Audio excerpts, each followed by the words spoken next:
So Zeno Rocha is back on the show. Welcome, Zeno. Yeah. Hey, Adam. Hey, Jerod. Super happy to be here. I told the team that I was going to chat with you too today. They were like, oh my gosh, the Changelog, folks. It's our favorite podcast. That's our favorite thing to hear. It's been a bit, man. How you been? Yeah, it's been wild. How long has it been? A year? Year and a half? Yeah, I think so. That's too long, man. What a shame. Yeah. The last time, though, I want to say, okay, so this is Friends. We're not interviewing Zeno. We're just digging into some details. But the last time, we're going to go deep. We went to getting to recent. That was the last time on the That's show. right. We went through all the history. Getting to recent. So if you want to know that journey for Zeno, check that podcast out. Sadly, that was before we were video first on YouTube and stuff, so you won't see his face, but today you will. That is a shame, because look at that face. Look at that face. You gotta have that face in there, Zeno. Gotta have it. I've been seeing your face a lot on LinkedIn lately. Are you like a LinkedIn guy now, or are you just on all the platforms? You know what's crazy? I'm definitely not on LinkedIn. What I do is I'm on X, I'm on Twitter. That's my home. And then I just repost stuff on LinkedIn. But somehow the algorithm is, I've been hearing that a lot, like, oh, I see you all the time on LinkedIn. I'm like, it's not my fault. I'm just reposting stuff. Like, it's not my fault. Well, you should be happy about it. It's a good thing. I swear every time I log in, I see a new post from you, and then I realize, no, this was 3 weeks ago, because LinkedIn doesn't care at all about recency, which is strange to me. But they care about Zeno. They're like, is there like a special trigger in there? Is this a Zeno post? Because we're going to put it back at the top of your feed. Yeah, I wonder if it's because you use a mixture of mixed media. Like I've seen videos of you all in there. I've seen, obviously your marketing images you attach to announcements and stuff, which I think is, just super well done. Are you the originating designer of Recent? I feel like you are. Man, I would never in a million years introduce myself as a designer because I'm an engineer that loves design. I feel like that's the best way of putting it. Gosh. My sister's a designer. Imposter syndrome. Yeah, I think so. Dude, you designed the Dracula theme and the website, right? True, but You're a still. Dude. Man, no, designers, you have more design so skills in your right pinky than I have in my entire body. No way. That way. Well, I've been following Recent since the beginning, and I feel like the design started, obviously you're original co-founder or founder, so I think I've always seen you as the designer for your things, and then I just assumed that you established the foundation, let's just say, of the design process for Recent. So it looks a lot like your stuff, in my opinion. Yeah. Well, we had a lot of folks helping us, so I can definitely not take the credit. But I feel like what we really were trying to do is like, man, there's so many competitors out there. We're not the first emo API in the world. So how can we differentiate? And branding was the thing that we're like, we got to double down on branding. Otherwise, like people need to go to the website and they need to see those cover posts and be like, oh, okay, that's something that SendGrid wouldn't do, Mailgun wouldn't do, and so on. Right. So the Recent design is really solid. I like it a lot.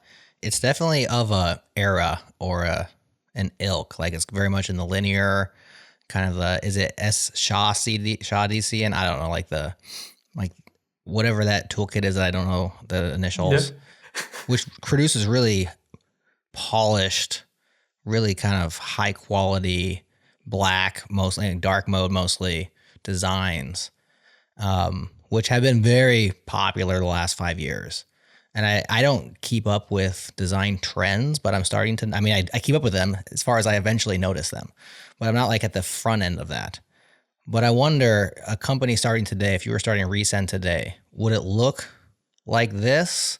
Or because you always tend to be at the very front edge, I think, of trends, or would it look more, what's new and going on in design world that's going to be trending maybe next year? Yeah, I feel like when you're getting started, you should try to lean on the trendy movement because you want to position yourself as this modern player in the market. Right. So following the trend is actually a good thing. as you evolve, just like linear, you go to the linear website now, it's way less fancy than it used to be, because now you can afford to build more timeless design once you establish yourself, once you establish the brand, which probably, is a step that we might take a year or two from now, something like that. But you need to show that you're different. So for us, it was like, yeah, let's go dark mode first, dark mode only. And that's just a different move. Let's go with like a WebGL on the hero because, we need to show right away that we're different. So those were decisions that we made that were very intentional. And the covers on social too, because it's like, okay, we know that developers, they appreciate when this other developer ships a lot, right? So that's something that when we see other companies doing or other developers doing, we're like, wow, this is so great. Like they're always moving, always shipping. So we wanted to get that feeling of like always shipping. So every day we got to post. Like that's a part of, there are days that I hate and I don't want to post. But I feel like it's my duty as a founder. It's my duty to be investing on my personal brand along with the company brand. And those two need to evolve in different ways, but they need to exist both. Is there anybody breaking that rule? Because I definitely feel like that's true.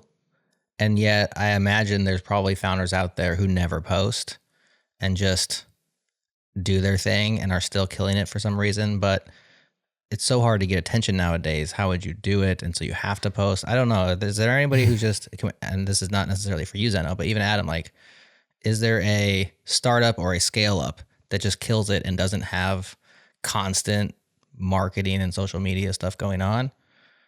Or is it pretty much part of the game now? I think it's part of the game, personally. Yeah. Yeah, it's been my biggest fear for a decade now that eventually everybody will have to become some version of a media company. I was even looking at this like, as you know, Jerod, I've recently gotten back into golf. My brother visited and we toured some golf courses and, it's a connection point for us. I'm trying to improve my game, Yeah. And I'm just learning that, wow, like TaylorMade and Ping and Titleist and these major brands, they are basically media companies. Now, if you go on YouTube and look at this stuff, you obviously see the PGA Tour stuff, but you see the brand specific things. Even like this thing called TrackMan, that it's a hardware / software product that's used to track your swing and ball and speed and stuff like that. Like they are a hardware software manufacturer for the golf industry. And you go to their YouTube, they've got really good content. And the reason why they have really good content is because they're focused on creating media that pulls people in. And I kind of feel like it's funny you ask this question because like literally last night I was thinking to myself, there are infinite channels in this world to subscribe to. As I said, just got back into golf and I'm just discovering this whole new world, plethora of content. It's just there waiting for you, Totally. Tap into the channel. Man, that's so true. I'm glad you brought that up because I'm thinking about a lot about that a lot recently. I chatted with Gary Tan from YC last Friday because I was like, man, this is so top of mind for me. And I feel like when he joined YC, he brought up that he was a solo character on his initialized fund before he joined YC. So he had his YouTube channel, he was doing his thing. But then when he joined YC, he could have just doubled down on the PG essay type of content because that's a proven content strategy, for the past 20 years. But no, they just revamped their whole YouTube thing. And now you can definitely tell YC is a media company. And you see they have multiple shows with multiple characters. Each character plays a different type of role. Michael Siebel is different than Dalton. And so it's just, for me, it's extremely inspiring. And that's a playbook that HubSpot did, Ahrefs, like other companies, maybe outside of DevTools. But I can totally see DevTools going down that path too. Yeah. It has to be media, though. Content for not a sales content to show off who you are, to tell your story, to tell your customer story, to tell the the bottleneck, the breakage story, the it's broken story kind of thing. Not this let's buy our thing, here's how it works only story. I feel like that's where maybe folks will hear us talk about this and go and explore and examine themselves and come back and say, oh, we should do this. Let's just sell our stuff on YouTube. I think that's not the way to do it. I think you need to talk about your world and your ecosystem, but not here's how you buy our thing. There may be a channel for that, but I feel like that's a specific layer of the funnel that you address. And that's more like sales content, literally.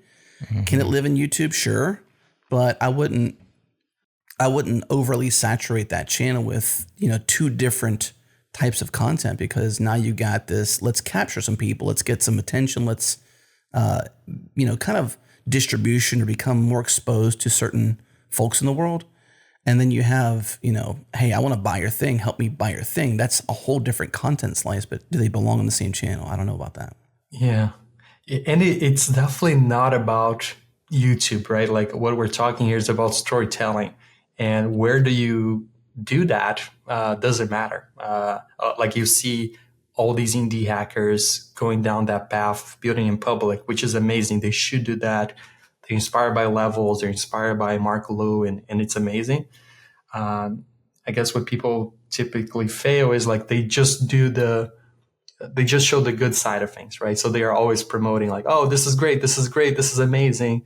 And if you're never vulnerable, then there's no way I can connect with you on a human level, right? It's just sales. Right. And that's the challenge though, is like not that I'm not honest with the world, but how much of the filter do I want to remove from not so much the perfectness or the perfectness, casting this perfect vision of who I am or what I do or what this business does or somebody else's business does. Like, it's scary to remove that filter, to sort of only post the good stuff and not show the bad stuff. It's a little scary to do the bad stuff or the challenges. Not so much like, oh, we're stuck or sunking or whatever, but more like, here's a woe, not just here's a high moment.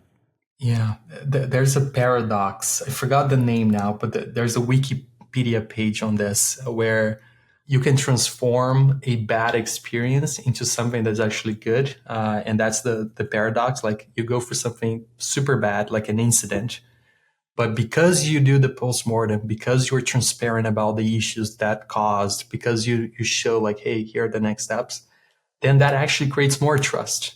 So something that was bad, a downtime, becomes a good thing because of the transparency, because of the accountability and ownership and all that.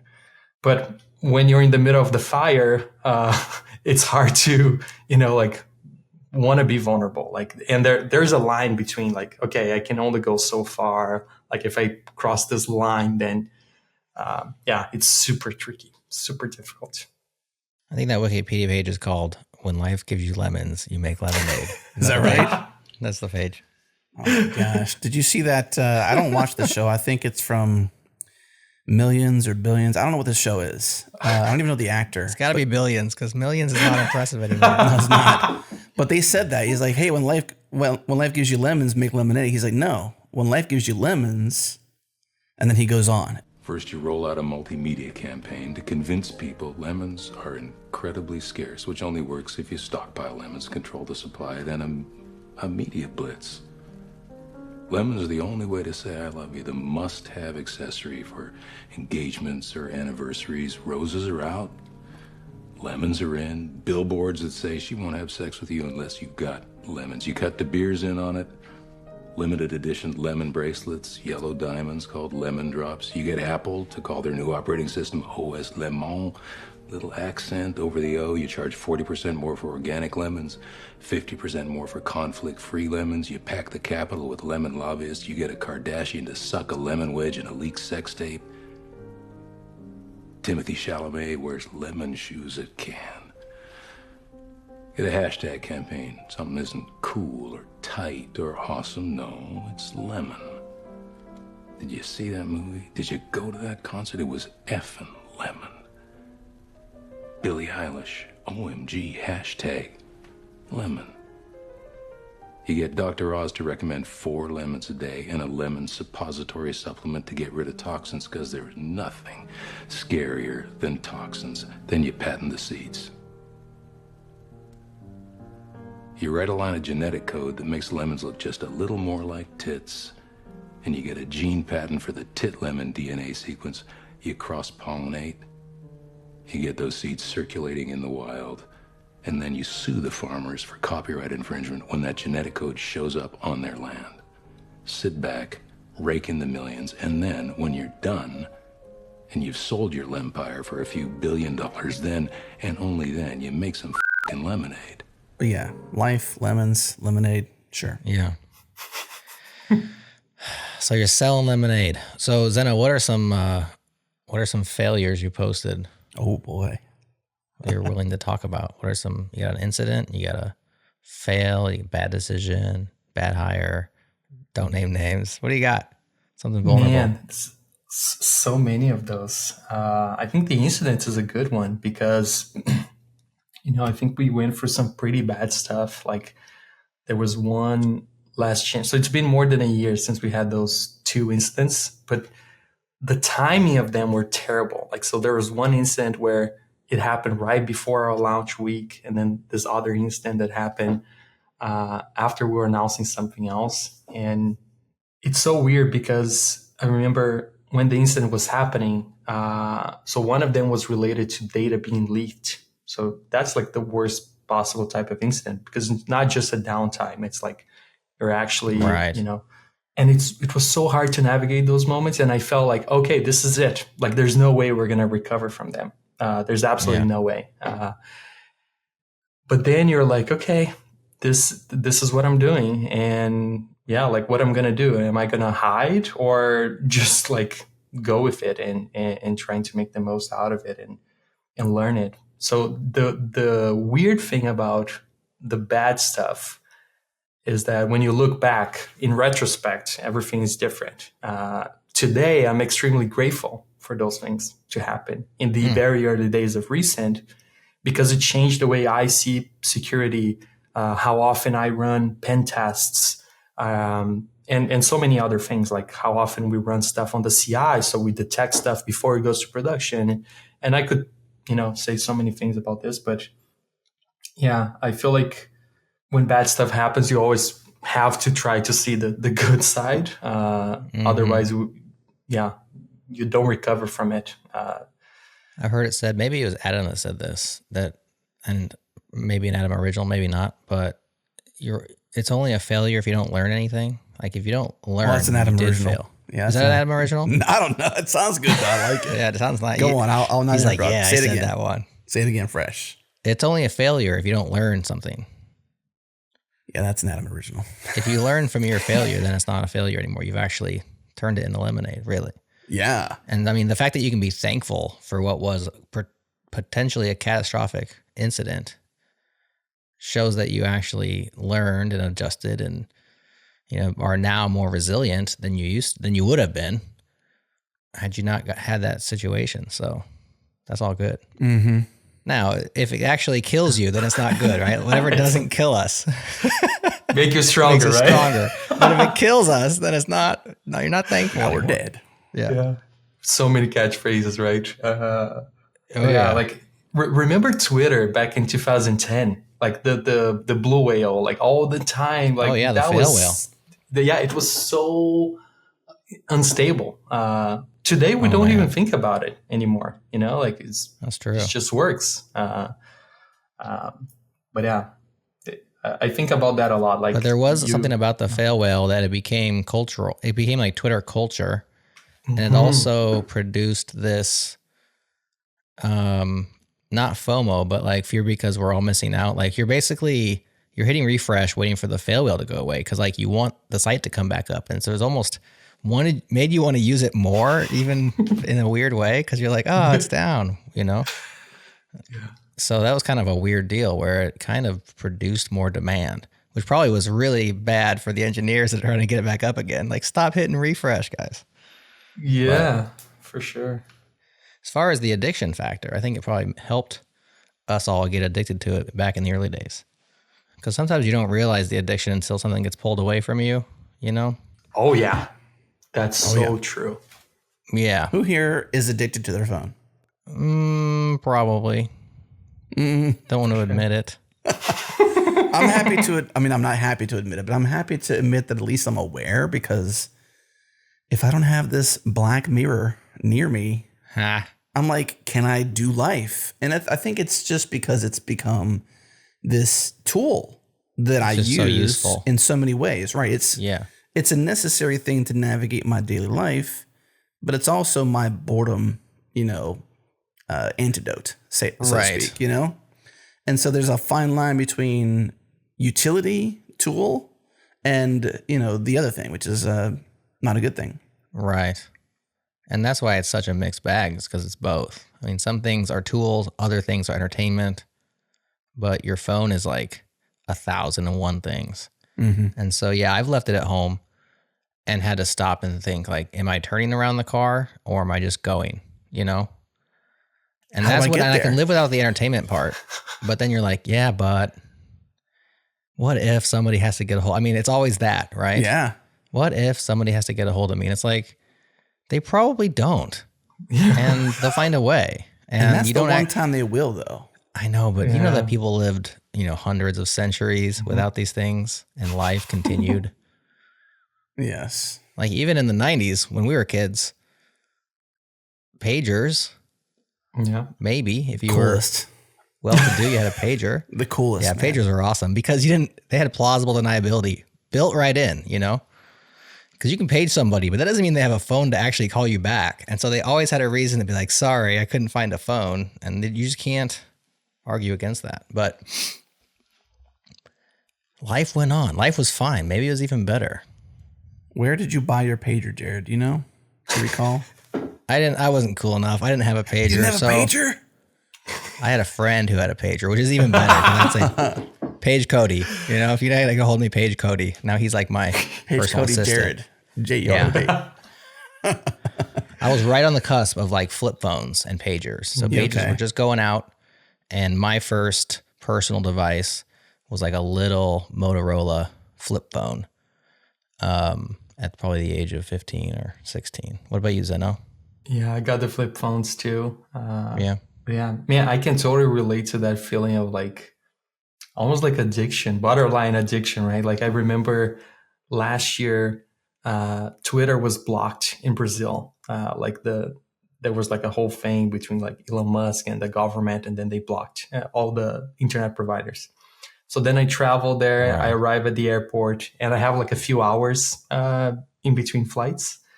And I noticed this thing, like whenever I was going to do a task, I was like doing something. And then if I had to wait for like 3 seconds for the thing to finish, then I would go to the browser and it would be like, okay, Command T, TW enter. And that was just like a movement I would do. So I would always go to Twitter in between tasks. But because the website was blocked, then I would always get like this page of like, no, it's offline. To the moment where like I was doing that for like 30 minutes, I'm like, okay, I just need to get into a VPN because I have to go there. Like it's just so like so addicting. It's crazy. Yeah. I definitely have the pull to refresh thing like ingrained deep down in there where I'll do it without thinking about it sometimes. Because I don't let my email just come in. I have to go check it because I don't want to just be pushed. But at the same time, I check it all the time, so it's pretty stupid. But, I open the mail app and I pull to refresh, and I'll do that just habitually without even thinking about it, And that's when something's tightly ingrained. Email, man. Email is necessary, as you can probably assume. But is it, though? But is it, though? Do they have to get a hold of me right then? In I'm kind of with you on that. I think it was David Heinemeier Hansson one time that talked about this around the Hey launch or somewhere along their storyline discussing this idea. I think I'm not too familiar. They have like an M box, right? Where it's like not an inbox, it's an M box. What's that mean? I think it's actually IM. I don't know. I don't know their terminology. I'm not going to try and sell the product, but okay. Oh yeah. The idea was essentially that just because you email me, does that mean I owe you my time as a response? I feel like there's this, just because you can find my email on the internet, or maybe even book time on my Cal, because we have links out there. I'm like, yeah, people do that sometimes. And I'm like, who is this person? It's like, no, I'm sorry. That's not how this works. Right. You have to be invited. You can't just get on my calendar. I think it's the same thing with email. Like, just because you emailed me, does that mean I owe you my time to respond to you? And it's a little pretentious to think that way, I think. But I think we have to be protectors of I would say probably our most important asset to manage is time. Like, you can't get it back. This moment we're sharing now is gone forever. This is time you cannot rewind and do differently. And so you dedicate that time to something that you think is important.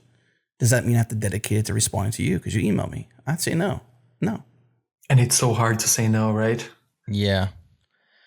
And I do not reply to every email, but I read almost all of them, And that upsets me too. That's an even different question. Like, do I owe you the time to read your email? Exactly. Exactly. Gosh, I think it's like especially the sixth time that you sent it, just following up. Oh my gosh. And so Adam and I get a lot of the same emails because we share editors at changelog.com. Oh gosh, and so many of them are pitches, and so many of them are so bad. And so many of them follow up without response. Like, we have not said a word, but they'll send 4, 5, 6 emails, just professional courtesies, they call it. And so every once in a while, one of us will reply with an all caps unsubscribe. But one person who neither one of us engaged with at all finally emailed back for like the 5th time with no response and accused us of ghosting them. I was like, you can't ghost somebody you've never talked to. Like, what are you talking about ghosting you? We've just ignored your emails. It's like, that's the first for me, is like being accused of like mistreatment from somebody I've never met and has only stolen 30 seconds of my time 5 times. I don't know. We're talking about it now, though. Can I read it verbatim? I have it pulled up. I'm turning it into lemonade. You see, I've created content out of this. You are. And now I win. Can I read this email verbatim just for context? Sure. Yeah, we're going to get our... Yes.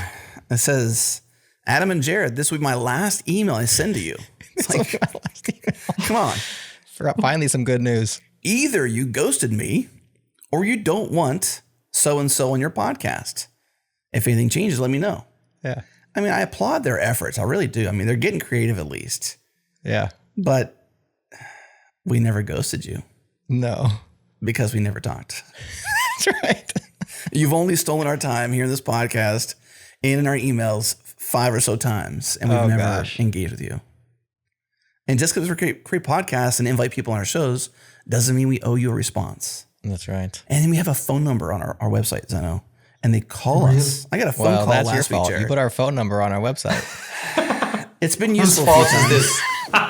Yeah, exactly. This is my fault. This is my fault. All right. So we can't complain too much when people call that phone number, No, but then they call and they're like, hey, I've emailed a few times about getting so-and-so on your podcast. Are you guys accepting guests? Hey, and I'm like, well, that. If you've emailed us, we haven't responded. It's unlikely that either we're to your email or we're interested. So it's just like, don't call. Come on. No, I've definitely cold emailed people. I'm sure, Zeno, you have as well in our lives. And sent them an email and asked them for something or to come on our show and tell them why, it'd be a good idea and why we would appreciate it, and have gotten no response back. And maybe a couple of times, maybe like 6 months later, when they come back across my radar, and I'll be like, you know what? They never replied. I'll try one more time. Maybe I'll try another time, especially if I really want them to come on the show. Guido, Van Rossum. I mean, come on, man. Many others. Yeah. But I couldn't, and I appreciate the hustle, but I do not appreciate somebody who's going to send the same person 5 unanswered emails. Yeah. What's your limits, Zeno? How many emails would you send somebody if you don't get a response? As a receiver, my technique is like, I just block the domain. So if people are like sending me these extremely like automated code emails, like zero context, they're offering me a position as a software engineer or I don't know, at some point I'm like, what the hell? Like, I'm not interested. That's not me. I don't know how you really put me on this list. And then and you can tell when the follow-ups are automated, right? Because like one thing is like what you were doing is like, okay, as a human, I really want you on the show. And then you come in, you're explaining why and all that, versus like, you are in a sequence. Like it's just so clear. And people have these hooks that get your attention. Like, oh, you're ghosting me. And then you're like, no, I don't want to ghost you. So then you reply because now they trigger something on your psyche that then makes you want to reply. Or there's the subject line that they use, right? To get your attention. I've seen all sorts of crazy things, like people sending emails with typos on purpose. And then they send a follow-up email saying like, oh, I fixed that. But then they get your attention. That's actually hilarious because so I just had Kendall Miller on the show a couple weeks ago. That's true. And he was giving some top tips about how to get people's attention. And one of them was that. He's like, you can just spell their name wrong on purpose, which shows them that you're a real person. Like that was his reason why he does it, is to just get past that immediate. Because we all have that Bayesian filter where it's like, this is just spam, you know? But like a typo is kind of proof that you hand typed it. And so you're just, and as personally, I wouldn't do that. I'm with you on it. But it's certainly a technique that people do. And Kendall seems like he's okay getting that one out there if it's effective. So we all have our little borders of where we think is, over the line and is kosher. Let me go on record too and say, well, I want to say, like, even though I'm personally, and we all are collectively, I would say loosely just like griping about this, as someone who's an encourager, keep going. Don't stop. Do that stuff. You may upset me. I may go on a podcast and not name you, but literally verbatim read your email out loud. I might ghost you. I'm just saying. Right. But still do it, man. Like push whatever buttons you got to by any means necessary. Push through those boundaries and find your way. I mean, but we get to push back, like we get to come on a show and say, this is not cool. That's right. And that's just part of life. Like that's just how it works. There's definitely something beautiful about a protocol that you can reach anyone in the world. If you know 100%. That one. That there's just something beautiful, right? And then you can try your shot. Like, oh, let me see if I can get a hold of Jeff Bezos. I don't know. Like, I'm sure that he has an email and there's an executive assistant that triages that. But yeah, like you hear stories of like Tim Cook answering stuff. Like you can always just try your luck. That is so true. And it's such an equalizing technology. Where it's like, as long as you can get the email address and craft the email in the proper way, like if you can find the magic combination of characters to put into this little box and send it, you can get the attention of anybody in the world. That is true. I mean, theoretically, but yeah, that's theoretically. I mean, it happens. Although it also doesn't happen. Sometimes they ghost you. Sometimes. Oh, that's hilarious. But yeah, I mean, email is probably to this day like top 5 coolest things in technology, right? Like the way it works. Yes. It hasn't, 100%. Of course it has its problems that I'm sure you know all of them very well as a email sending provider. A lot of the technical problems. Of course, spam is an issue. I mean, there's so many issues. But it's not siloed. It's federated in like old school ways. It works. And yeah, you can reach anybody in the world just by having their address. And theoretically, nobody owns it. And maybe, Zeno, you could speak to the deliverability aspect, because I think there's some layer of ownership or centralization. It's like there's a cabal, so to speak, that gatekeeps the protocol to some degree. Google and Microsoft, basically. I imagine deliverability is probably the biggest thing, and like somebody controls deliverability of email. And if you don't send from a certain IP address or a range of IP addresses, you have less likely the ability to actually utilize the protocol. You may send it to the ether, but it won't actually arrive because the system says no, essentially. Which, is that fair, Zeno? Is it basically Gmail and Outlook or Yahoo. I mean, there's probably just a few centralized providers who have so many people's emails hosted that if they lock you out for whatever reason, they think that you're a bad actor, then you're kind of locked out and you can't hit, a third of email addresses in the world. I mean, Gmail is so massive. I'm not sure how big Microsoft's email hosting is, but I'm sure it's just massive. And I'm sure there's other big players like that, but those are the two that come to mind. Yeah, you're absolutely right.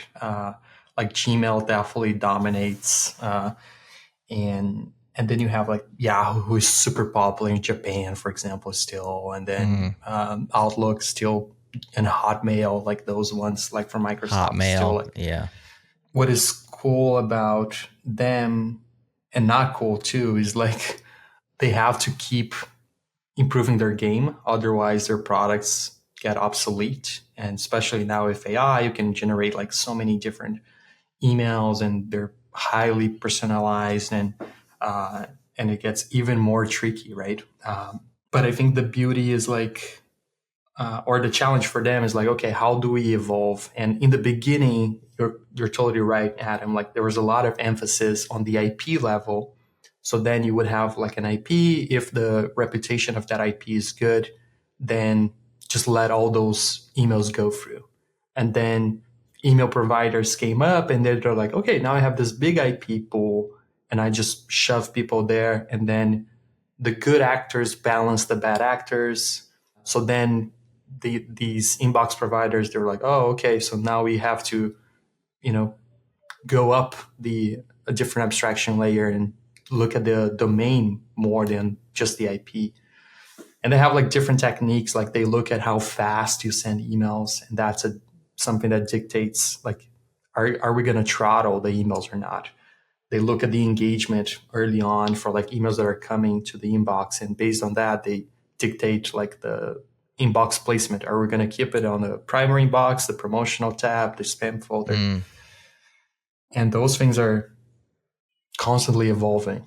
But the thing I don't like is like, I wish they would evolve as fast as the web, for example, because I feel like the web was like super slow, maybe like the 2000s, and then 2010 HTML5 comes in, and CSS3 and ECMAScript 6, and it's like, oh wow, like there's so much movement. And now we don't care so much about like how this website looks on Opera versus Firefox versus IE6. Like it's just like the same website. Very little things like that are different in Safari than Chrome and Arc. But with email, it's still, man, so hard.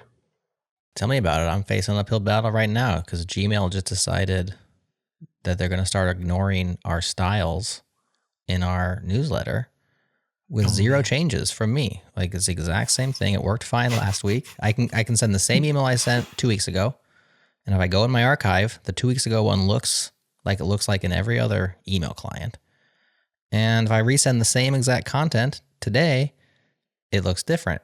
Specifically, they're ignoring our fonts and our link colors. The format, like the actual form of the email is still there, but it just looks kind of whack. And there's no announcements. There's no nothing. It's just like, they just changed the way they handle rendering.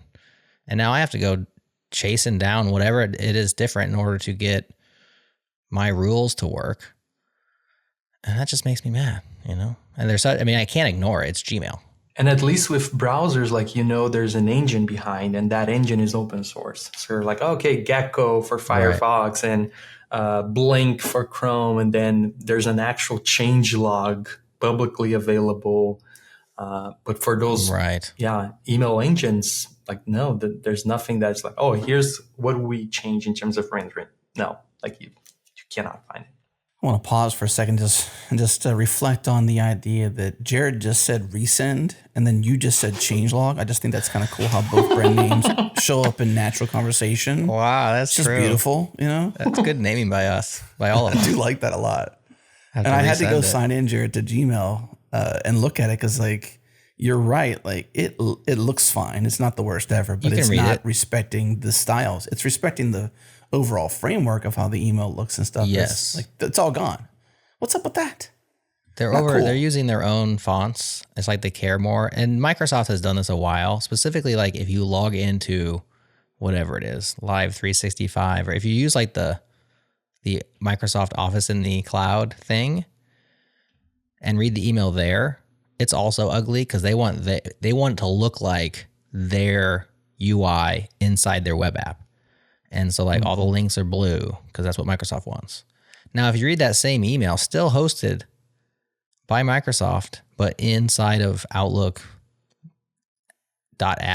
the .exe. Sorry, I haven't been on Windows in a while. Forgot what their extension was. Outlook.exe. It'll look fine. It'll look just like it does everywhere else. But in the web app specifically, they override things.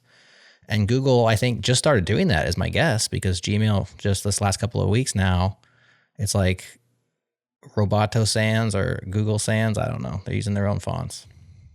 I'm surprised this is news to you, Zeno. Has anybody else told you this? Oh, he knows No, this. man. He knows this. You don't know this? You haven't heard this? All the You know time. this. I hear that all the time.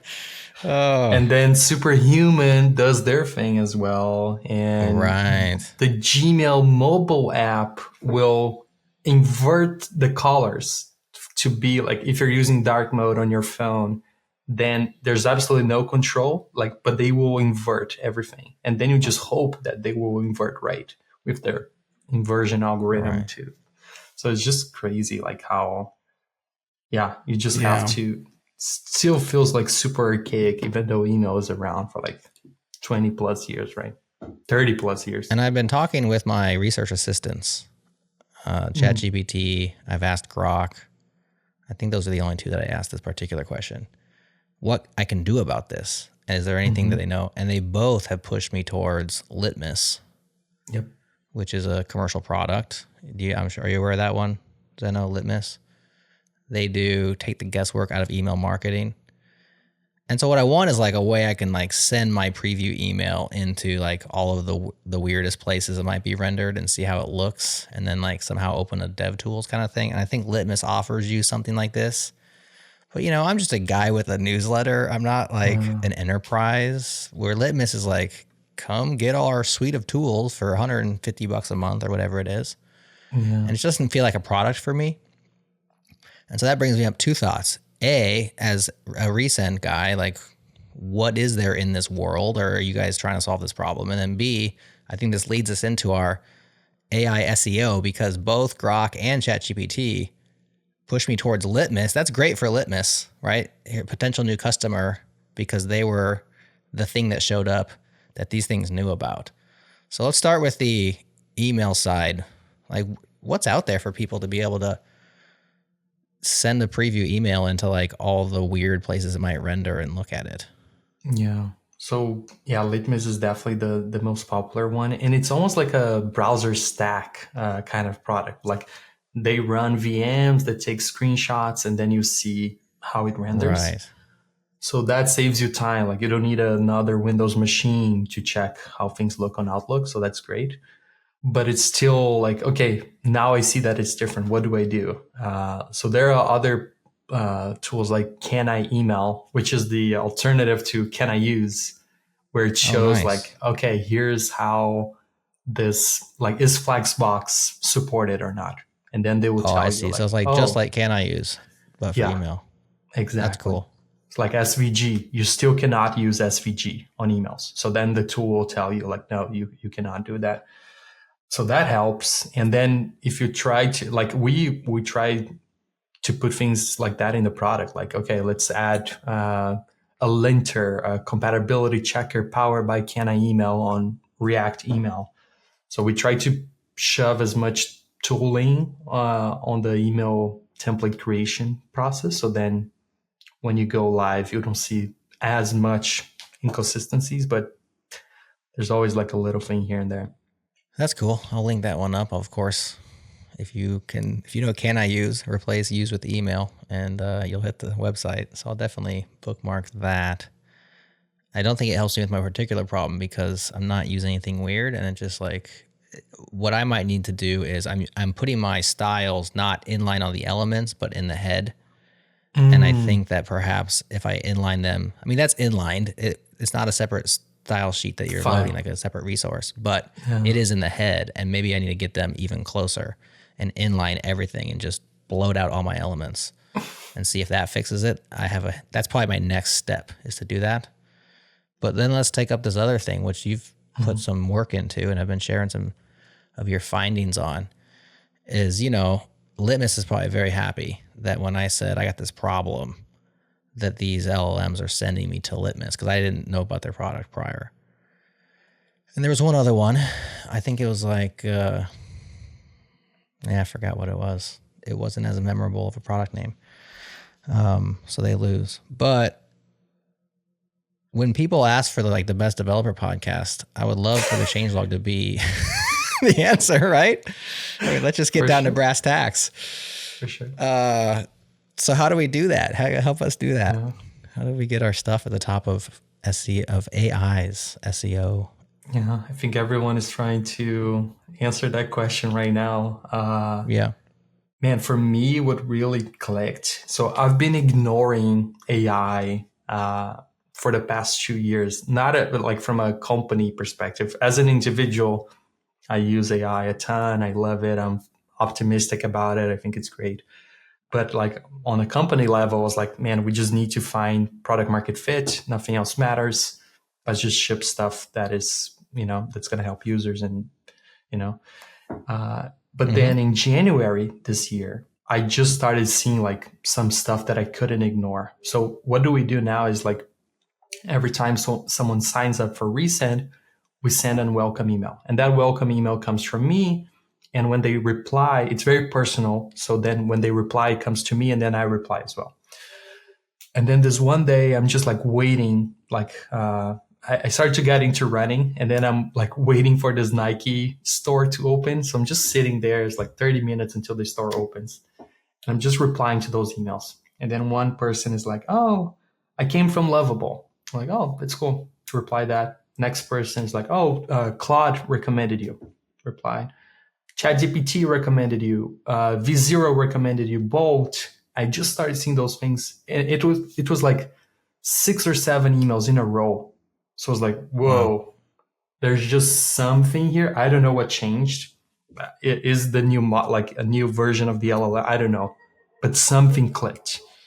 And I was like, okay, I cannot ignore this anymore from a company perspective. I just have to keep pulling that thread.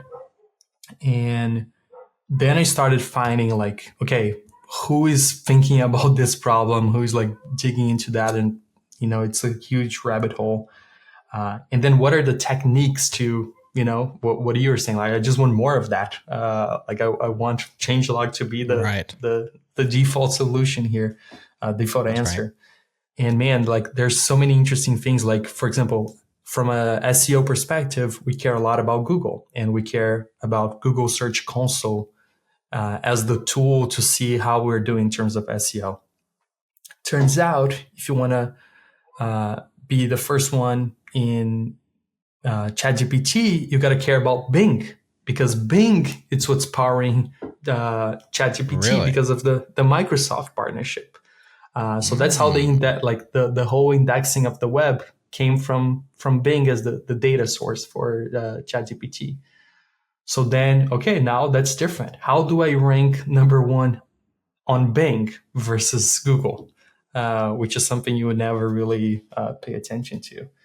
And then you have to start thinking about how do I structure my content on my website? Because people are asking questions to LLMs. So if they're asking questions, then it's a Q&A type of format. So then what we started doing was, let's just have more FAQs on every single page we have, and let's turn our knowledge base to be more of a question and answer to feed the LLM.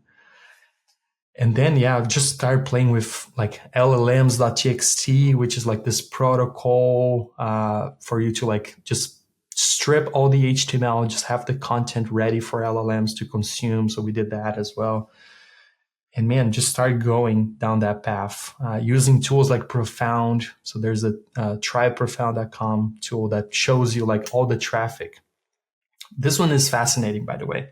So the way this works is like they hook you, like they hook into your server, and then whenever the server gets a hit, they will look at the origin of the request and then break it down between like, okay, where's this request coming from? And the reason why that works is because when you ask ChatGPT, what is Resend's pricing? For example, if you do that now, there's like ChatGPT wasn't trained in that data, right? So like there's no way that they know that. So that's different than if you ask ChatGPT, like write me a poem. No, that they can do that without using the trained data. But if you ask pricing for any product, they need to look at the web. So because they are able to search the web nowadays, you get a citation. And then when you get a citation, it's basically them crawling your website, getting the information. So then you get that request. You see like, okay, ChatGPT went to my pricing page. And then you can start like looking at the breakdown between every model. Like, okay, Claude users, they actually go to this page and ChatGPT users go here. And it's just fascinating. It's a completely new way of looking into SEO. That's for sure. That is cool. So are you using this Profound platform with Resend? Yeah, we are. Yep. Is it worth it? Man, right now you gotta try everything, right? I think yeah. What I love about Profound, it gives me the information. I think they still have a long way to go in terms of like, how do I take the beautiful graph and turn into action points? So then I can, as a team, I can be like, okay, let's change this content. Let's do this. Let's do that. Now you get the data. So you still have to parse the data yourself, I guess. While we were discussing these things, I couldn't help myself but go to Claude and ChatGPT 4.0 and say, what are the best software developer podcasts? And we'll start with Claude because that's one that made me smile. The very first one, the Changelog. Woo! Nice. Nothing else. Just kidding. There's several Nothing others. else. Nothing else. Number 2, Resend. Wait. That's right. There was 10 listed, but we were first. I couldn't believe it. I was like, do you know who I you am? logged in? Yeah, do you know who I am? Is it in sycophant mode? That's the thing this week. So ChatGPT is too sycophanty. And then ChatGPT had Software Engineering Daily first, and then us second. Okay. Which is just as good as first, in my opinion. And what's fascinating second's is just like, as good as first. if you have the same prompt in like Cursor or Windsurf, those models, they cannot do web search. So then you will get different answers than the ones like when you use the web. So you can rank differently depending on where you're asking stuff. And yeah, just it's crazy, man. I've been really curious about how this will all play out because I think we've talked about this several times. Jerry. I think you said recently on these podcasts you produce that you don't really Google much anymore. You pretty much go right to the LLM, right, to ask a question for the most part?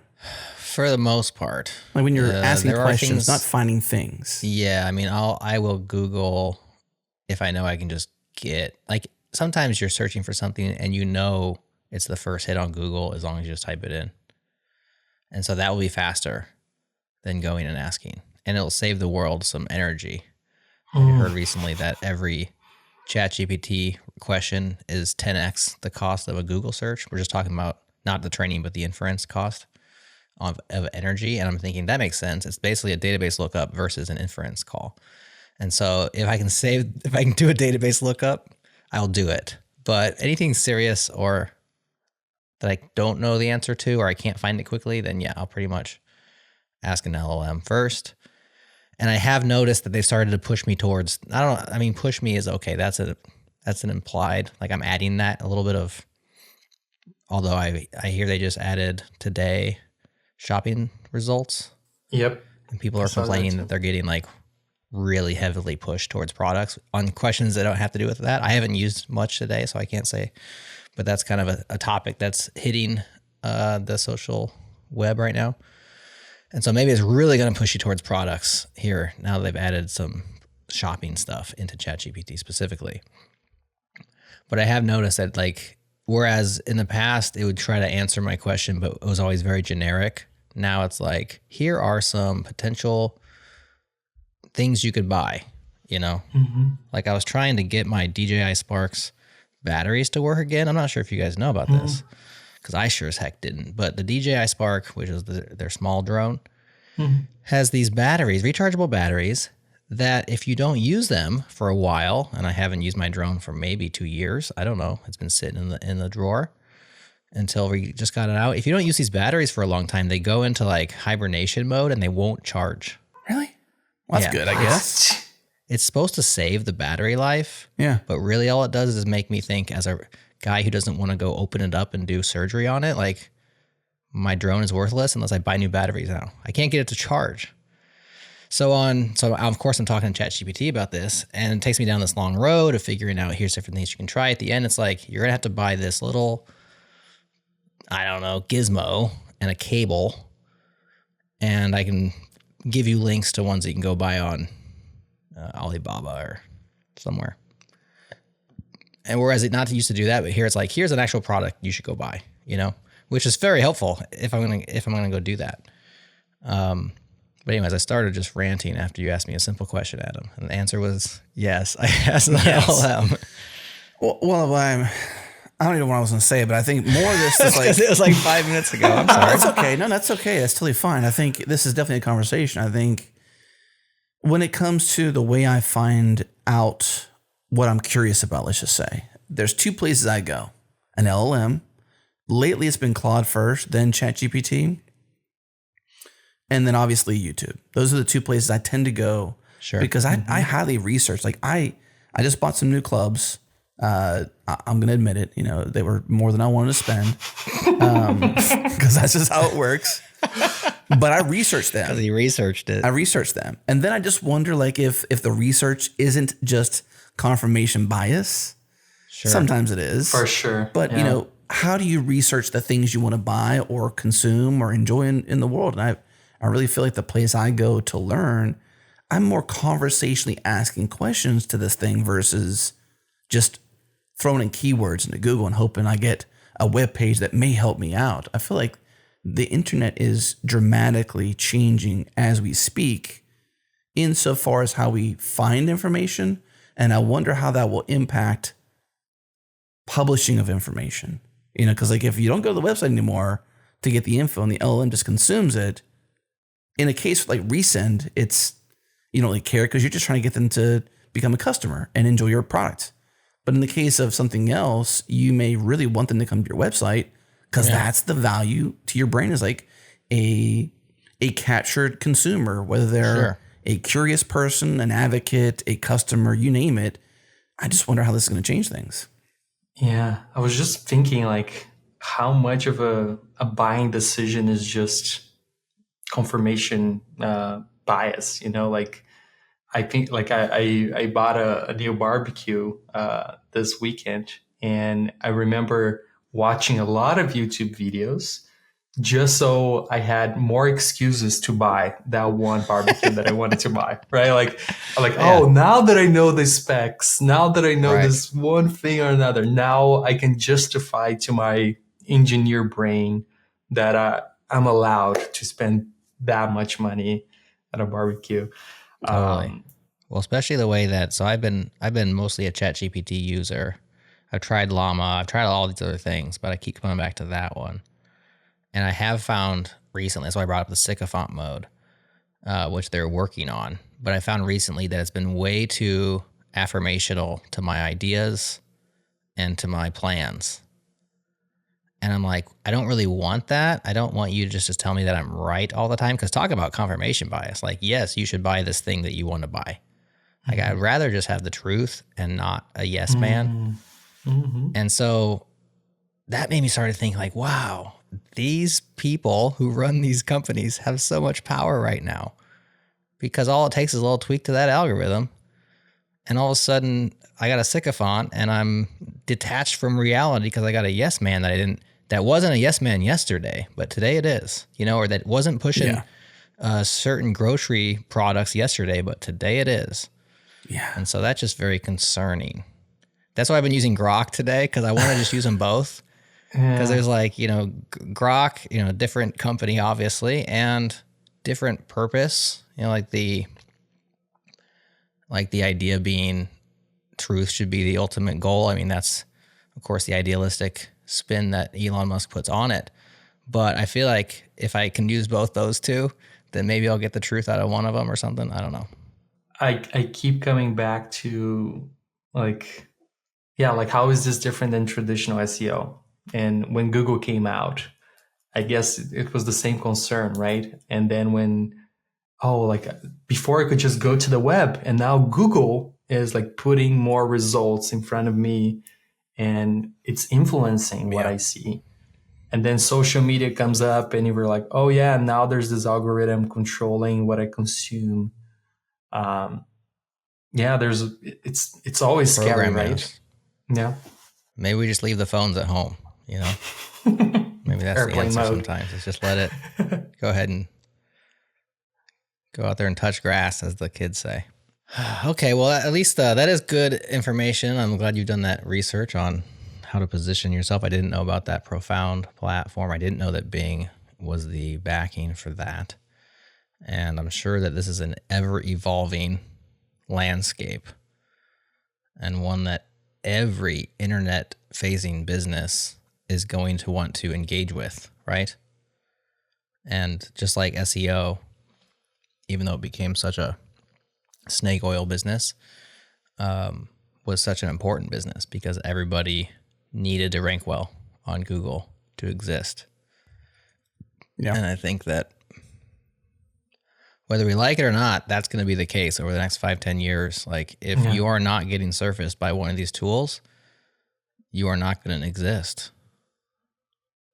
which is sad. And if you are, but that's so true. Like, and if you are number one right now, like you guys are, then you want more of that. Like you definitely want to be number one in every LLM. Stay there. Yeah. I bet I guess Profound might do this, but you need like here's how you rank in all these different ones. Is that one of the screens they give you on that Profound thing? Yeah, they show you like not exactly where you rank, but like how each LLM is consuming your data. Consuming you, but not necessarily pushing you out there. Because they don't have access to the prompts, right? None of us have. Right. We don't know what people are asking necessarily. Well, they could ask them, like, you could plug in, like, what I would like to have is, here's my prompt. What are the best developer podcasts? What are my best email sending platforms or whatever? Who should I use for sending my email? And then just something monitors, like, here's where you are on Claude, here's where you are on this. And they could do that by just having an account and just asking it the question or something without needing the prompts necessarily. But yeah, they could sort of like host the prompt for you that sort of triggers, like a cron job almost. That's all it is. I mean, it's basically an API key and a cron job across a set of providers. Yeah. This is probably an open source tool already. Yeah, there's a YC Somebody out there company. is screaming into the podcast. There's a YC company. Yeah. There's always someone screaming in the podcast. Productrank.ai is the one. Productrank.ai. See, Zeno has all the links. Come on, Zeno. This guy's like an LLM with good training data. There you go. AI product rankings. Understand how the top AI models promote products and brands with citations. Show notes. Well, the point I think you're bringing up, though, Jerod, I think is important, which is this bias, right? This new technology ushered onto the world. I mean, humanity's changed because of this. At least the ones that are in like first world countries using this. I don't know how to describe, access and availability to the world in this idea I'm sharing, but just that if you've got access to these models and you're using this stuff, there's a lot of things you can do that isn't just generate the best email or find the best podcast or email platforms to send with, but a lot more stuff that I go back to golf, man. I mean, I literally made a club inventory list with lofts and field notes for myself because I'm a new golfer and back to being a new golfer again. And I'm reminding myself, like, when do I use my wedge? When do I use my gap? How should I stand with my 7-wood kind of thing? Like different things like that. And so I'm like making my club inventory. And this thing is like rather than me type it all up and make the spreadsheet and create the table and all this tedious stuff, is doing it for me and with me. And it's a very much, I would say, to some degree, collaborative in the fact that I know what I want. I'm asking it to produce it, but it's not just generated in an email kind of thing. But it knows a lot of this stuff. And if there's bias injected into this new magic box we all have access to, like from yesterday, like yesterday it wasn't promoting this and today it is, I don't want it to ruin what they are. Like search has been ruined, I would say, over the years. Like search is not, it's reliable in the fact that, like you said before, Jerod, if you know kind of what you're looking for, you can find it pretty easily. But you've got 7 sponsored before you even get to the real content. The real content is there because it was gamed in some way, shape, or form. They've done things with backlinks and all this trickery to get there. Maybe they've earned it because they are the brand. Who knows? And then you get this sidebar, and it's just become just icky. And I don't want this newfound thing that humanity has to be ickified like that. I think we should assume that's what's going to happen. Same way that, Google didn't have ads and then it introduced ads. ChatGPT doesn't have ads today, but Entropic is playing with ads for their results. It's like a private beta program or something. So I think you will have to pay to be among like the first ones to be, but hopefully they show as an ad. But then something else will come, and once it starts to be so bad, then a new disruption will come up. And yeah, don't you think this is where open models could win, though? I mean, there was not an open alternative to Google search. I mean, that was comparable, but the current technology, at least with transformer models, there's ample opportunity and slight leads by the proprietary models for the open models to be used by somebody to come along and productize a model and create an actual product that you want to use, not just a model you can call. That could be that disconnected, quote unquote, unbiased. It's not going to be perfect, but not like enshittified, which is what we're all afraid of. Right? That's what we're afraid of, is this going the way that everything else has gone over time. I think that's a possibility because there's open models. There was not an open Google. There just wasn't that could compete. There was an attempt to create an alternative product like DuckDuckGo. Great attempt, but maybe this time around we'll have options. And maybe those options will actually keep the proprietors more honest, less crappy, because they'll have more competition and people just won't put up with it. But I mean, Google's been a search monopoly for a very long time. We haven't had options. No, we haven't. You made me really sad when you said that, because I started thinking like, okay, the next thing coming out is ad-supported Claude. And that just makes me super sad. It's like, well, now you're going to have a tier that, sure, maybe it may be affordable, but I'm just so tired of these things coming out with like, here's the ad-supported version of it. Like, do you want to spend the double money to get the non-ad-supported version of it? Maybe. It might actually backfire with this kind of product because it is so personal and real. Whereas like Google search is a list of results. And it's like, yes, you can pay money to just be listed before these other results, but we all know that that's what's going on. But like the way you treat Claude or ChatGPT or Grok or whatever it is you're using, you treat it like your little research assistant. I don't know why it's so little to us, but I'm like, here, little guy, and you treat it like a friend.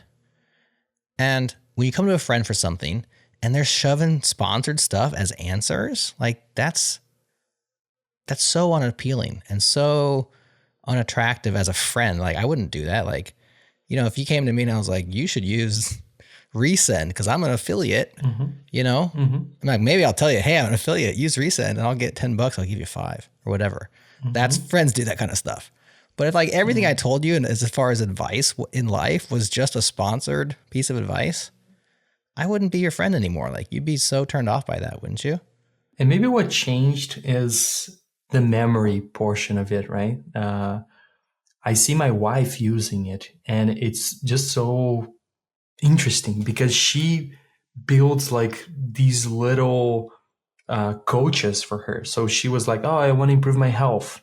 Can you tell me like health tips every day?"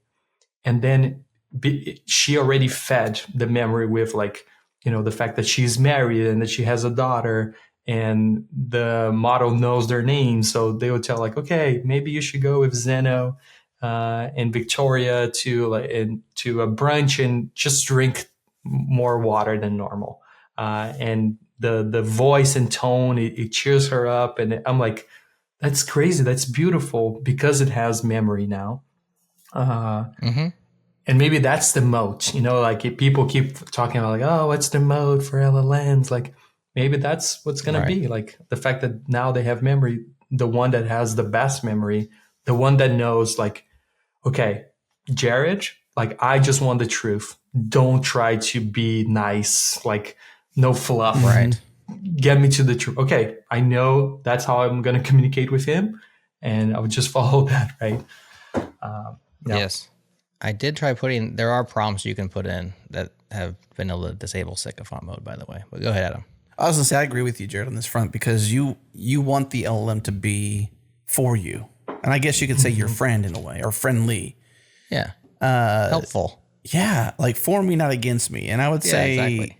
If you're advertising to me, if you've got some sort of alternative motive that you're suggesting things for, like, help me find the version of truth I'm trying to seek, whether it's health tips or business advice or what's the best podcast or email platform to consider.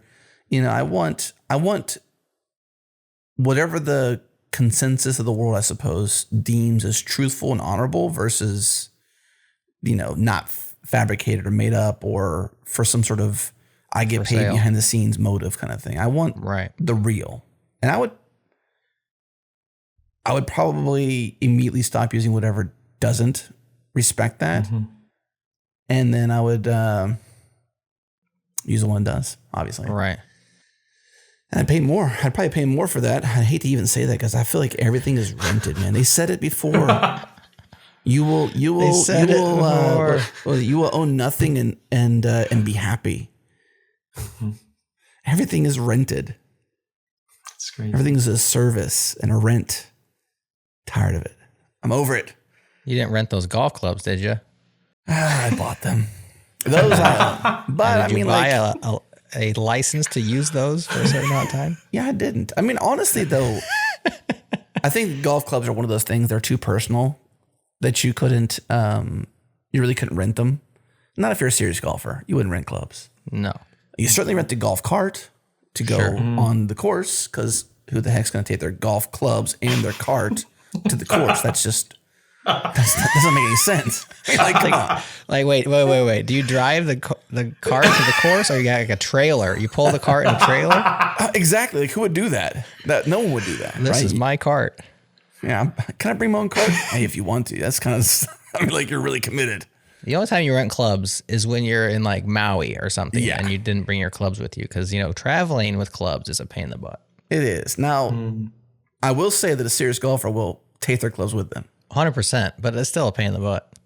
I've rented a mountain bike before when I was in Sedona, and I have my own mountain bike. I didn't send mine there. I'm like, it's impractical to send my mountain bike to Sedona so I can ride it in Sedona.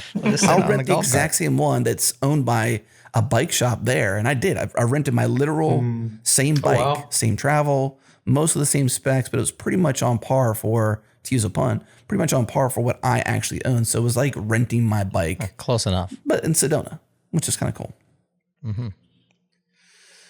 Oh, man. Oh, boy. Why do we always end up dystopian when we talk about AI? We always kind of end up a little depressed about where it might be going.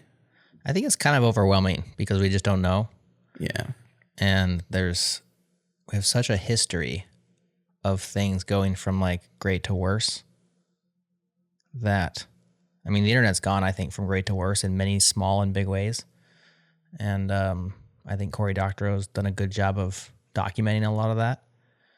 And so we can't help to be a little bit skeptical or cynical or whatever the term is dystopian with where we think it's going to go. I mean, in the small though, like I'm not pessimistic in the small, but when I think about the bigger pictures and like the implications, it starts to overwhelm. And a lot of it's just because we don't know.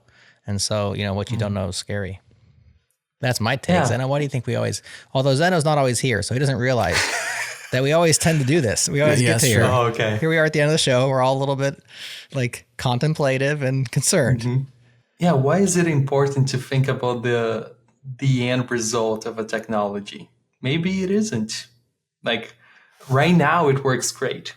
Right now I can come in and ask, based on what you know about me, give me your sincere opinion on my flaws, and then it will give something.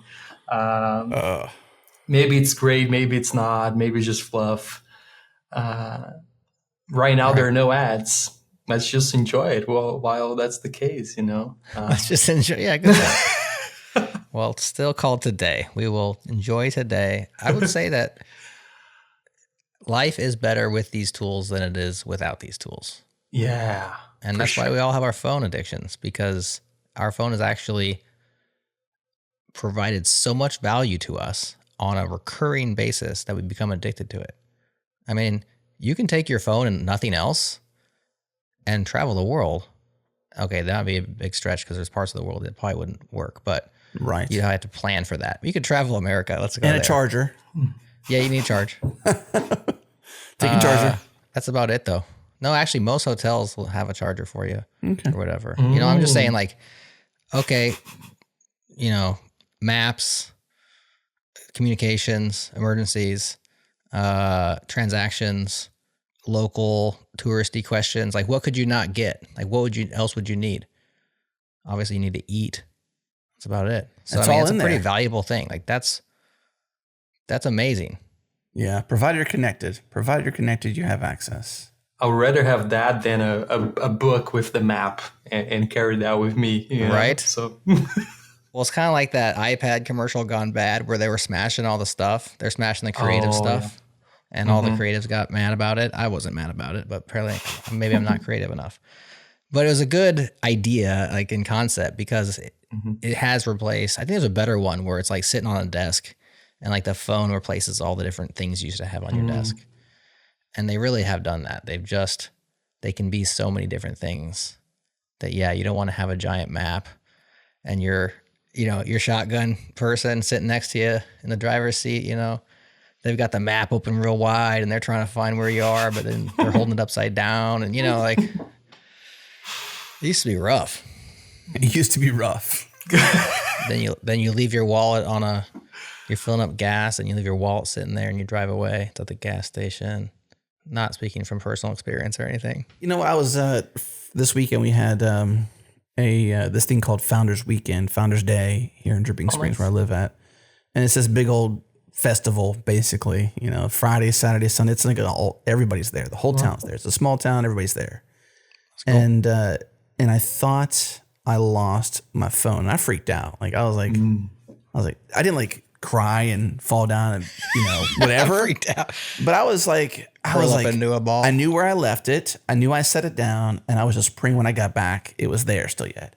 But the whole time I'm like, oh my gosh, like, what would I do? Sure, I can go get a new one. But like, I don't have the thing and it's got all my information. I was just like, this cannot happen. I've never literally lost my phone like this ever in my life. Today can't be the day. No. Yeah. So, I don't know what I would do if I lost my phone. I would be pretty sad. And I'd have to wait for this new one to come in, which would probably be days. So here's me, days without a phone. Could you imagine that? Like, nah, let's not do that. Yeah, I can do hours, but I wouldn't want to do days. Too valuable. yeah. Then you're jealous. You're like, look at them. They got their phone over there. They got their phone. She's got their phone. He's got his phone. Where's my phone? Where's my phone? I don't know. Well, Zeno, your goal is to make resend so valuable that people talk about it like we talk about our phones. Like, where's my resend? Come on, that guy's using resend. She's using resend. Where's my resend? If you do that, you'll be a very rich man. Oh, man. On his way, Yeah. I would say. On his way. What's left? What's left unsaid? What else can we be friends about? You guys want to talk about that new car? What car's that? The new SLATE Auto? Anybody Oh, look I at this? didn't see that. All right, SLATE Auto. I'm on it. This truck can be anything, even an SUV. This is a brand new company. I think they're about 3 years old.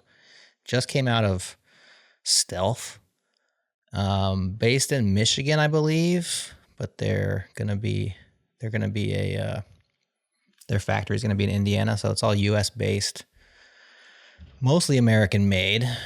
A SLATE is a radically simple electric pickup truck that can change into whatever you need it to be. So the idea here is, as an EV, it does not have great, it's not really called gas mileage anymore. It's still mileage though. No, Range. yeah, it doesn't have great range. Thank you. I'm not up to date on Mileage my EV might be good too. Mileage. lingo. Yeah, it doesn't have great range. I think it's like 150 to 200, but you can buy a bigger battery. But the idea here is it's cheap. It's less than $20,000 for a truck. Now, this is a small truck. It's a 2-seater. No way. Yeah, less than 20 after That's EV crazy. credits. So probably like in the range of 25 to start. Okay. And it's bare bones on purpose. It's completely bare bones. There's nothing to it. Wow. There's no like dash with a computer screen. It's not even painted. It's like carbon fiber.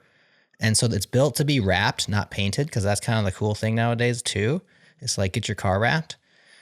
And they call it SLATE because it's a blank slate. Get it? You're supposed to customize the heck out of it. So it's like modular. You can buy different parts. You can turn it into an SUV by like buying the SUV add-on. You can add battery. You can add like roof racks. Like you can do that in regular cars, but you name it, like the dash, you can do stuff, and then you can wrap it. And you can even, it's so easy to wrap. They're saying this is all just marketing fluff. It doesn't exist yet. The truck exists, but not anywhere that you can buy it. You can only reserve it. But it's so easy to wrap that you can actually do it yourself in an afternoon. Like you don't have to actually have a professional, is what they're saying, is the plan. And then like everything is self-maintained. So like if you break off your rear view mirror, they're just going to ship you a new rear view mirror and a little tutorial on how to like put the other one in. So it's kind of a cool new take, I think, on reinventing the personal vehicle. And I'm into the idea. I'm not sure if I'm into the product because time will tell. I think it doesn't ship until like end of 2026. But that's the SLATE. What do you guys think? I almost bought one just now. Well, you got a big cool. truck. This is a little truck. Well, no, I know that. So I think it's very popular, not in the US. It's really I want to cool. say like Japan, maybe even China, India, places like that they have this tiny little truck. And I think they only make them there. And there's been a few imported to the US. And you can even like buy it on the internet for like 10 grand. It just arrives. You just unbox this truck. It reminds me of that, this little simplistic thing. I think this is a revolutionary idea. Like this is the way it should be. Give me a bare bones vehicle that just drives, that's modular, Yeah. that I can maintain, that doesn't cost Tesla prices. And that you can spend more if you want to spend more and upgrade it, and put all kinds of stuff on it. But if you go through the little customizer, I mean, it's pretty cool. Like you can pick these different wraps, pick your color. They'll show you some different examples of people who have, not real people have customized it, but what real people might do to really make it your own. And I feel like my phone is like a no case bog standard iPhone.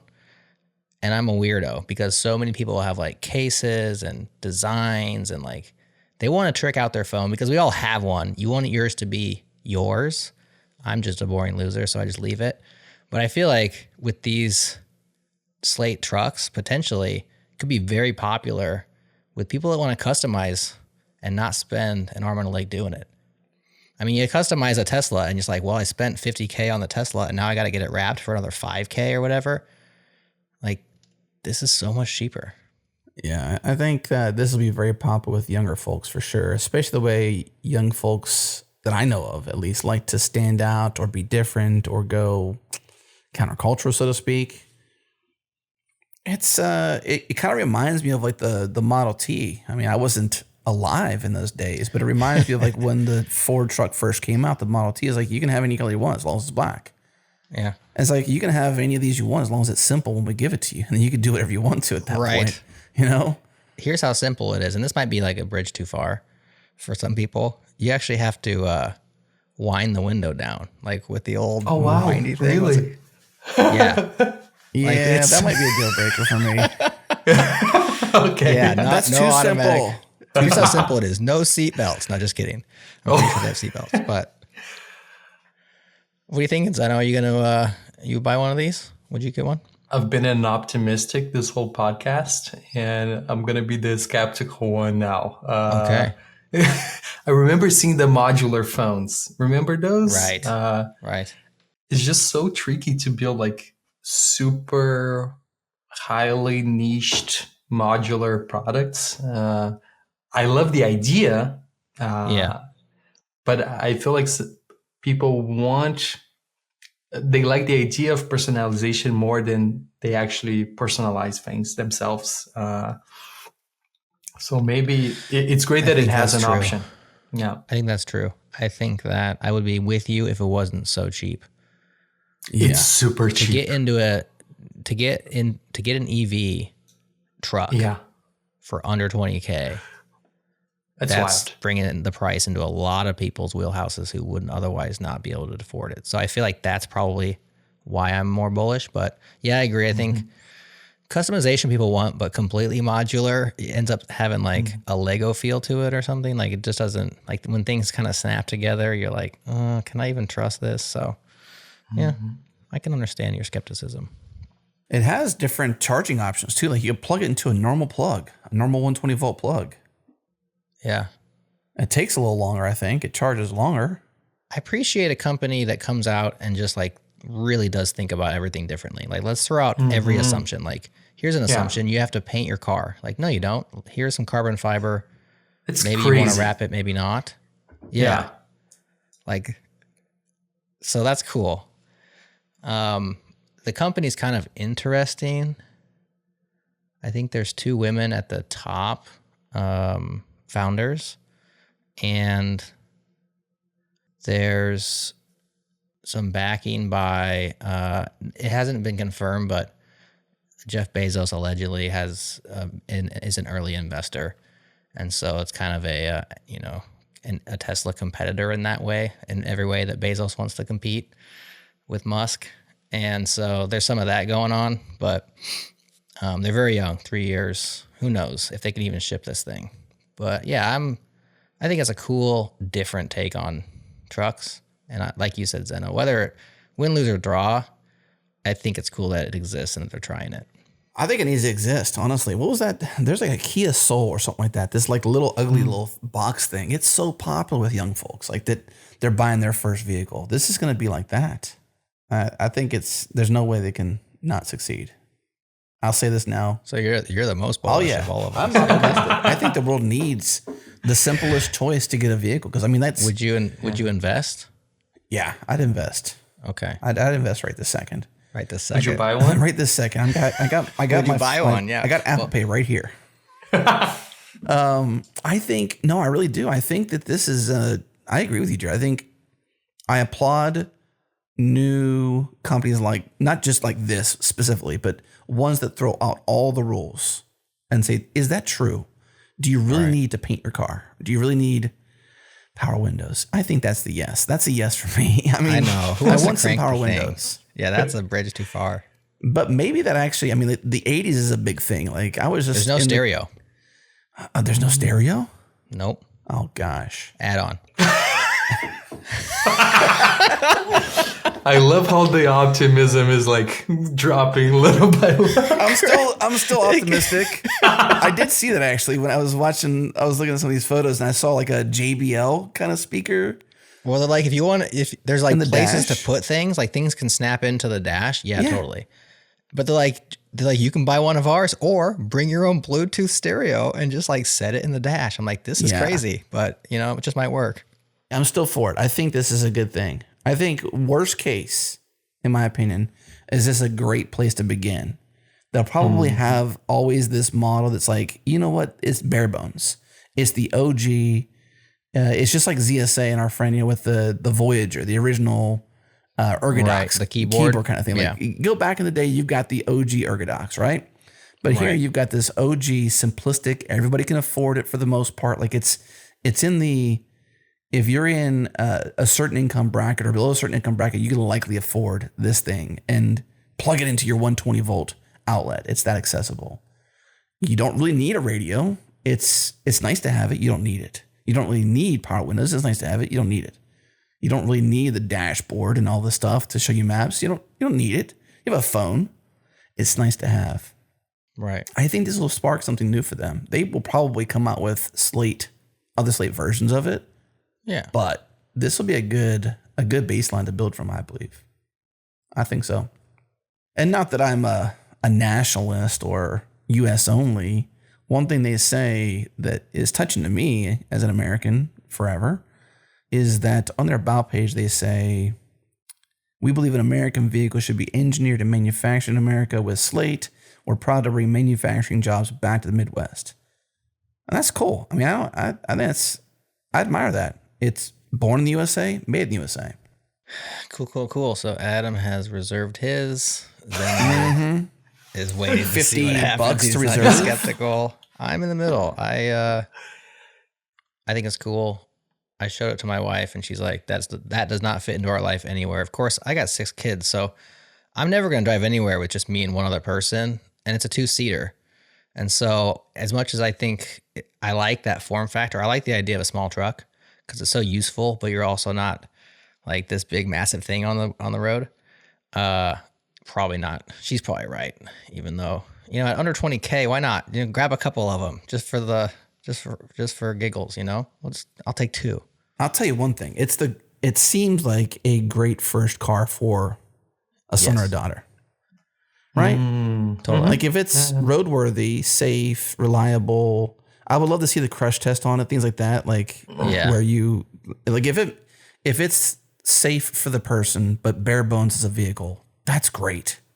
I'd buy that for my son any day. In The Verge, they asked about safety, and they said they're shooting for a 5-star safety rating. And then I thought to myself, who wouldn't shoot for a 5-star? Like that That's means the baseline. We're going for 3. Okay. 3.5. We're going for it. Yeah. So they're shooting for it. But yeah, I don't know. Carbon fiber. I don't know. Yeah, I'm glad you brought this up, man. This has been a fun conversation. I think the world needs this. SLATE Auto. So cool. We should get them on the pod if they can. I mean, I'd love to talk to engineering or anybody there.